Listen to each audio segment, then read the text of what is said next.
Pak Daniskan dan juga Mas Novi, sebenarnya kan tadi yang disampaikan oleh Pak Daniskan dan juga Mas Novi ini kan ada karakteristik dari masyarakat Tiongkok maupun juga budaya yang berlaku di sana yang kurang dipahami sepertinya di sini atau kurang dikenal. Bagaimana pada akhirnya memang kita masyarakat Indonesia dan juga pemerintah Indonesia ini benar-benar memahami apa yang menjadi karakteristik dari negara Tiongkok juga masyarakatnya, sehingga nantinya ke depannya adalah tidak ada lagi nih konflik-konflik seperti ini kemudian malah berujungnya ke kerjasama.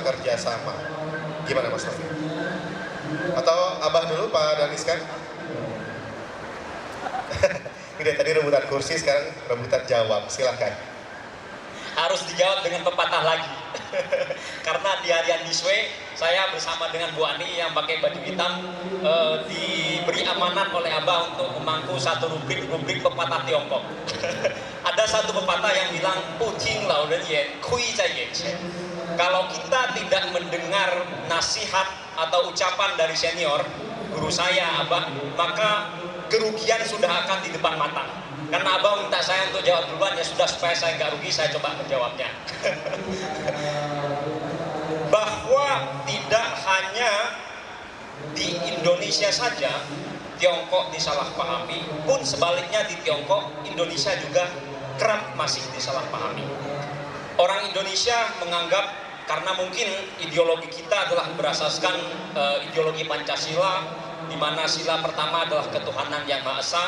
Sementara Tiongkok karena ideologinya adalah komunisme, dan komunisme berasal dari pemikiran Karl Marx, di mana diantaranya menyebutkan bahwa agama adalah candu bagi masyarakat, sehingga seperti tadi sudah dijelaskan panjang lebar oleh Abah, Tiongkok dianggap sebagai negara yang merepresi agama, khususnya agama yang paling banyak dianut di Indonesia kita. Padahal semenjak Tiongkok menjalankan reformasi dan keterbukaan pada 1978, sudah banyak sekali perubahan-perubahan yang terjadi di sana, dan perubahannya ini begitu bombastis, di mana salah satunya adalah perubahan mengenai perilaku bagaimana pemerintah Tiongkok terhadap umat beragama di Tiongkok sana. Sudah sangat berbeda dibandingkan dengan Tiongkok zamannya Mao Zedong dengan zamannya pasca Deng Xiaoping ini. Mungkin kita bisa pakai istilah dengan bahasa Arab yang bilang asin al-mutaghayyarah, bahwa Tiongkok ini sudah berubah, dan karenanya kacamata yang kita pakai untuk melihat Tiongkok, kalau kita biasa menggunakan kacamata abad perang dingin, mungkin perlu diganti kacamatanya menggunakan abad di mana Tiongkok sudah diperintah oleh Xi Jinping bahkan 3 periode ini.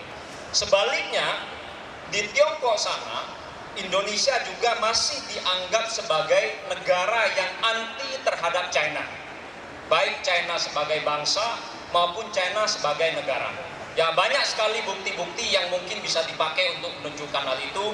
Misalnya pada zaman VOC dulu 1740 ada geger pecinan, zamannya Bung Karno ada PP10, kemudian menjelang Orde Baru ada G30S, kemudian menjelang Reformasi 98 ada kerusuhan anti Tionghoa, dan mungkin yang kontemporer ada gerakan besar-besaran menentang seorang gubernur yang kebetulan beretnis Tionghoa. Tapi sebenarnya dibandingkan dengan yang zamannya Orde Baru, mungkin perlakuan pemerintah kita terhadap Tionghoa, atau mungkin perlakuan kita, bagaimana cara memandang kita terhadap pemerintah Tiongkok, mungkin sudah begitu berubah dibandingkan dengan Tiongkok yang masih dipersepsikan oleh masyarakat Tiongkok sampai saat ini.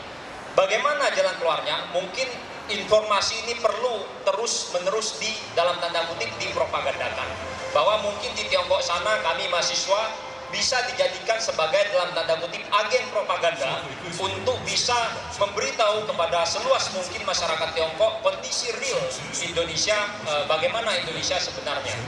Dan mungkin sebaliknya di Tiongkok sendiri, di Indonesia sendiri juga perlu banyak mengutip berita-berita yang tidak hanya bersumber dari satu sumber saja, misalnya bersumber dari sumber pemberitaan di barat, tapi juga banyak mengutip sumber-sumber berita yang berasal dari Tiongkok dalam negeri sendiri. Itu mungkin salah satu caranya. Makasih banyak.